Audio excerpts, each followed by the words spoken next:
So was there anything else going on at the house at that time that should have been of concern for people? Yeah, there. This was close to me going into the hospital. This was still before. This was a week, 2 weeks, maybe 3, but probably 2 at the most.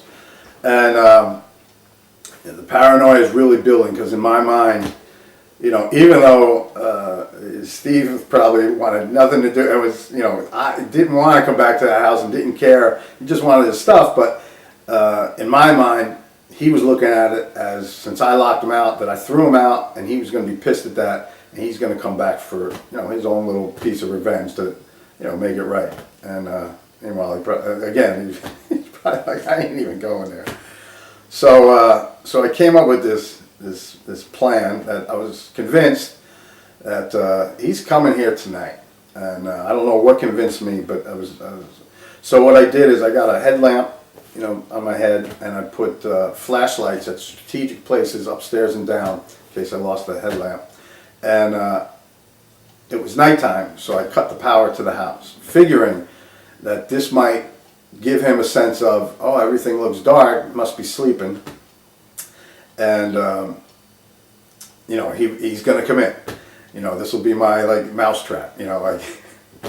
So I go upstairs, and to make it even more inviting, I open the front door, and we have a bay window right near the front door, and I open that window. And I had a knife in my hand. I laid down right under the bay window so you couldn't see me. And I waited. It must be midnight, 1 o'clock in the morning. And I'm waiting. 15, 20 minutes go by, nothing. And so I decide, you know what? Maybe I'm making it too easy, but let me just go a different route.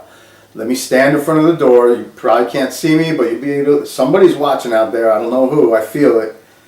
And they'll see my silhouette. They'll see the knife. They'll see I'm setting this up. So they'll see I actually want them to come in here. And maybe that'll just keep them all away then. I don't even have to deal with it. So I would purposely and slowly walk in front of the front door, knife in hand.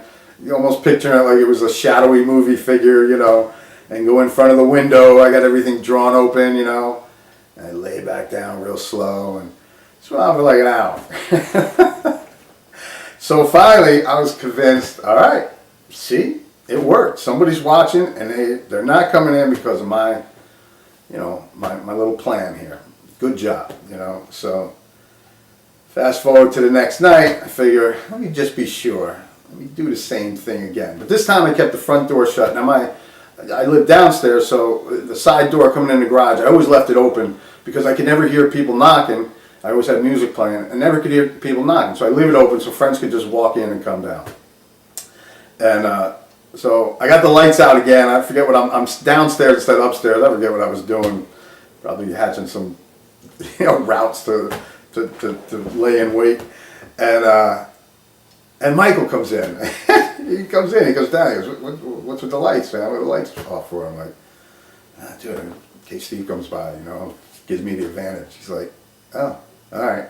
It didn't even really faze him too much because it wasn't really that. I wasn't always acting normal anyway, but I had definitely taken it to a new level now. This was beyond me just acting a little weird. This is acting crazy. But it didn't seem to faze him, which in my mind only confirmed that he's part of this too. Otherwise, he would have been a little more concerned about it, but didn't faze him. And I remember telling him, we had this dog, Duncan, who this girl we knew had gone into rehab, and she asked if she could leave the dog at the house. But when she got out, she never came back for the dog. And, I think she was living somewhere where she had gotten a new place and she couldn't have a pet, so she left the dog. So I had kind of adopted it, but it was a house dog. And then Steve, they had recently lost a dog, a family pet. So his son, we decided we'll give him the dog. It's his dog. We'll watch it when he comes over. But it's really his dog. But of course, he didn't take it. I think the last thing he was concerned about was the damn dog when all this was going on. So I was trying to tell Michael, I'm like, oh, he made a big mistake, man. That guy's like live radar for me. Anybody tries to come in anywhere, he's going to be all over him, and I'll be right there. And Michael's just like, oh, okay. Again, didn't faze him. He's just like, you want a Mike's Hard Lemonade, dude? I mean, he was just over there to hang out. He really probably, this was just interrupting his relaxed time, so, my opinion, though, it just confirmed he is involved. So, yeah, another crazy couple nights.